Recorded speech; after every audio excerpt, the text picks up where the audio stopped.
So the 2000s came and people started moving away from varietals more to blended wines.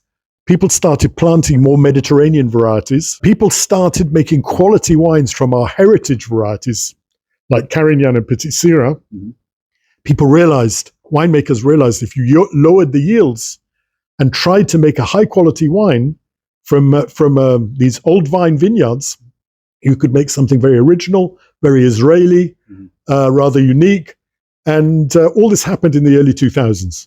So more Mediterranean varieties came in, more people tried to make quality wines from what I call our adopted varieties or heritage varieties, like Carignan and Petit Syrah, varieties that aren't Israeli, but they became... They work within our climate. And so people, it's like we adopted them as our own varieties. Winemakers started trying to make wines leaner, lower alcohol, more fruit forward, less oaky. And this is a movement that occurred certainly in the 2000s. Why? What drove that? How much of that was consumer driven? How much of it was trying to meet demand?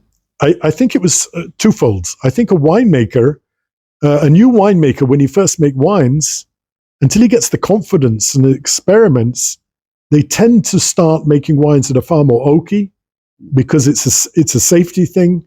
But gradually, as they got more confidence, they would find their own level.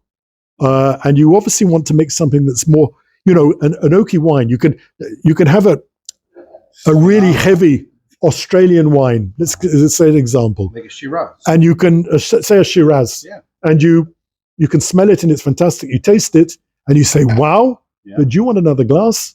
It's so big. It's so exhausting. It doesn't grab you for another glass. So the whole idea was to make a wine that makes you want another schluck, which is the Hebrew slang for another taste. You want to quench the thirst. So firstly, the winemakers started understanding that they wanted to make wines that were more enticing, and the consumer, who now understood a bit about wine, wanted something more refreshing. The boutique wine industry happened here in the 90s, started with Castel and wineries like this, Syrah, and then at the early 2000s, the big wineries responded. All of them invested in new wineries. They started changing their names. Carmel Mizrahi changed to Carmel Winery. Efrat changed to Tepperberg. Elias changed to Binyamina. Ashkelon Wines changed to Segel Wines. As they all changed names to try and make them more sexy and more geared up to the modern wine crowd rather than the old liquid religion that you used to produce before.